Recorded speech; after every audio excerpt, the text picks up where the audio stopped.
stock markets are rebounding this morning following yesterday's strong losses. The UK's FTSE 100 index is currently up about 0.4%, while the Euro Stoxx 50 index is doing something very similar. It's up about 0.3%. In the currency markets, the euro is also gaining ground against the dollar. It's up above that 132 level. It fell below that yesterday on the weak Eurozone PMIs. And in the peripheral bond markets, both Italian and Spanish bond yields are relatively stable. Good morning, I'm Ishaq, Siddiqi, and welcome to another daily market bite. I'm going to give you a quick idea of what's going on in stock markets today.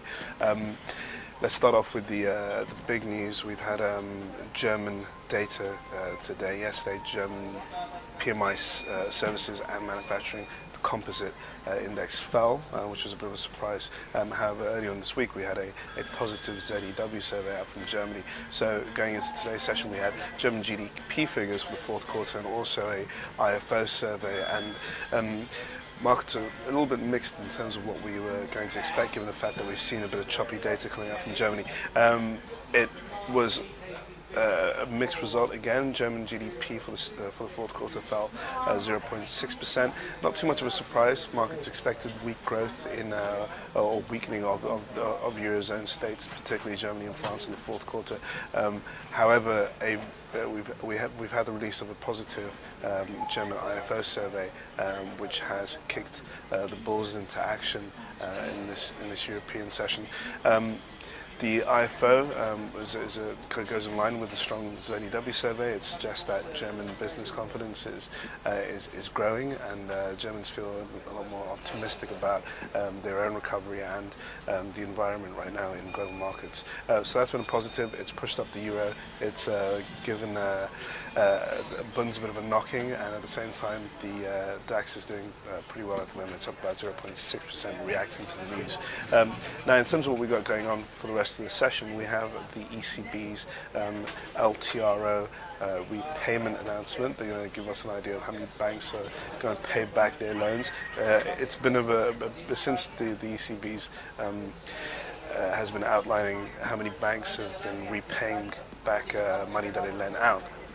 It's been a bit mixed. Some weeks we hear, well, the first week was a very optimistic sign out of the banking sector. They paid back a lot more than expected, but then the next week, the week that followed, they fell short of expectations. This week, it'll be interesting to see how banks are faring. I think the big focus is going to be on the peripheral banks, Spanish, Italian banks, who who are still in need of the money that the ECB has provided them, so it's unlikely that they'll pay it back.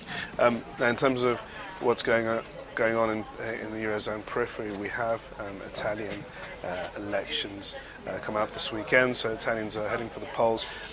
Again, it seems like it's a bit difficult to say in terms of who for a clear winner at the moment, but Pierluigi Bersani, who is looking to or will likely form a coalition government with Mario Monti if he wins this weekend, is looking like he's gaining more influence in polls, and he's winning at the moment, but it's still too uncertain to say.